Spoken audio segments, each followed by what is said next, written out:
Hello everyone, now I will show you how to set up your NETGEAR router. And before I start, I would like to remind you that if my video helps you, please support my work. I send half of all donations to animal shelters. All the details are in the description below. The first step is turning on the router. Plug the power adapter into the router. Connect one end to an outlet and the other end to the router.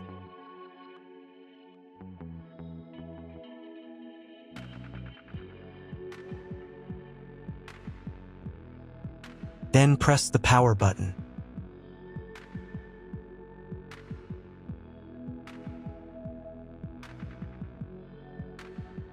When the router powers on, the indicator will illuminate. It may take a few minutes for it to completely turn on. The next step is to connect the cable from your internet service provider or from your modem to the internet port. This port is often marked as internet and typically has a different color. Each cable should be inserted until it clicks. Now you need to reset the router to its original factory settings. Hold down the reset button on the router for 10 seconds. Wait for the router's indicator lights to start flashing. Sometimes, this button is located inside the router casing to prevent accidental presses. Use a thin object to push it down.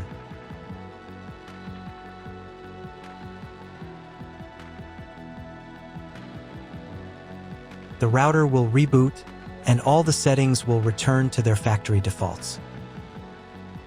Plug one end of the Ethernet cable from the router into a LAN port. Important note: it is not necessary to connect the router to your computer. If you do not want your computer to have a wired internet connection and you plan to use only a Wi-Fi network, simply skip this step. The other end into the Ethernet card of your computer or laptop. Wait a few minutes for connection. Great, the router is connected to your computer. Now you need to set it up. But first, if you don't have an Ethernet cable or your computer doesn't have an Ethernet port, I'll show you another way to connect the router.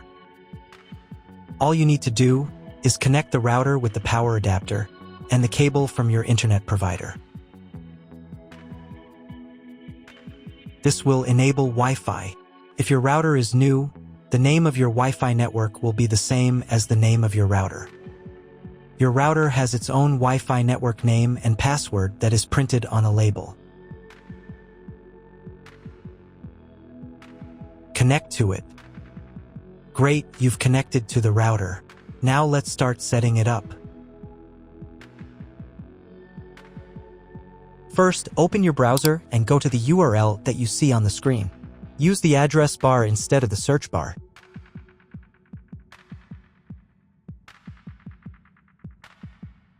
Then click here.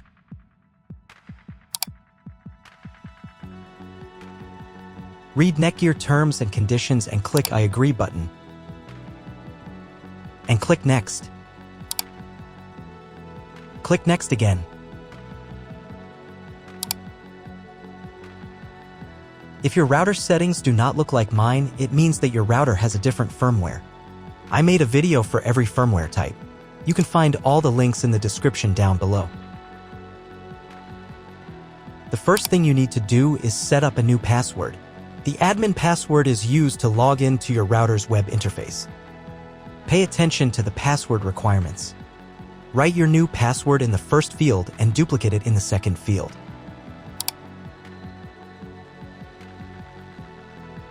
Then select 2 security questions and write answers for them.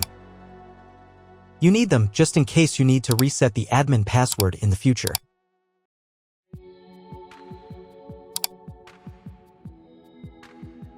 On this page, you can customize your network name and password. Click Next. If your browser does not redirect after 2 minutes, reload the page. On the next page, you will find the information you need to connect to a Wi-Fi network. If you were connected using the preset Wi-Fi credentials, it's time to connect using the new Wi-Fi credential. If you want, you can print them out. Click Next. If the router has not been updated for a long time, the next page may automatically start the firmware update process. If the new firmware is not available, click Next.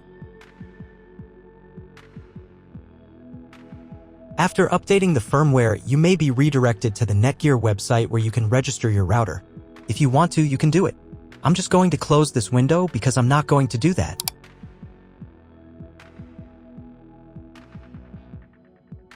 Log into the router's web interface again if you were logged out of it. Enter the standard username, admin, and password that you created a few minutes ago. Press Sign In button. Close this window.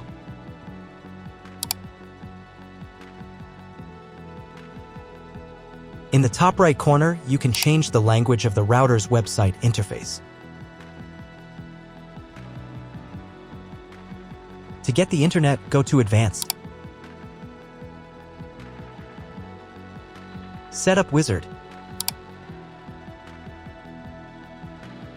Press No, I want to configure the router myself. Then press Next button.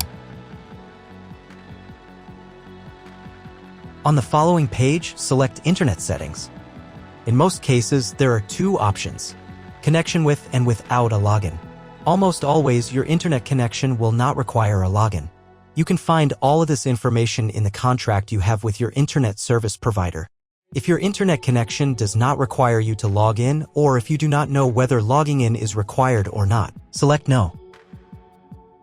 Leave account name and domain name unchanged. Then in Internet IP address section, choose Get Dynamically from ISP.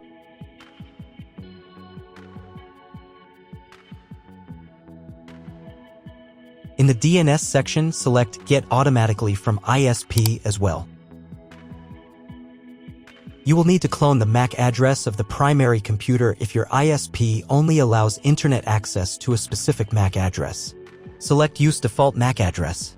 If you are not sure about these settings, check again that your settings are the same as mine. And click Apply. In most cases, it is not necessary to clone the MAC address. But if you can't get the internet connection after quick setup, later in the video, I will show you how to clone MAC address. Now you need to reboot the router. To do this, go to the router's web interface if you were logged out of it.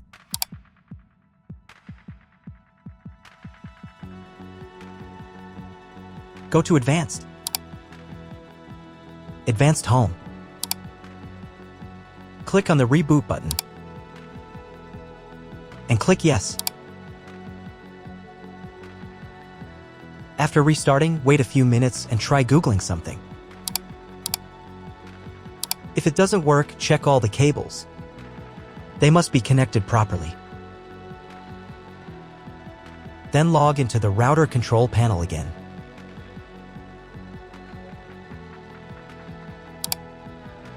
Go to Basic. Internet. And choose Use Computer MAC Address.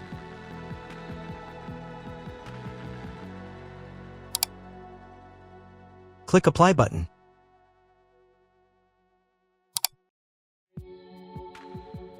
And then reboot router again.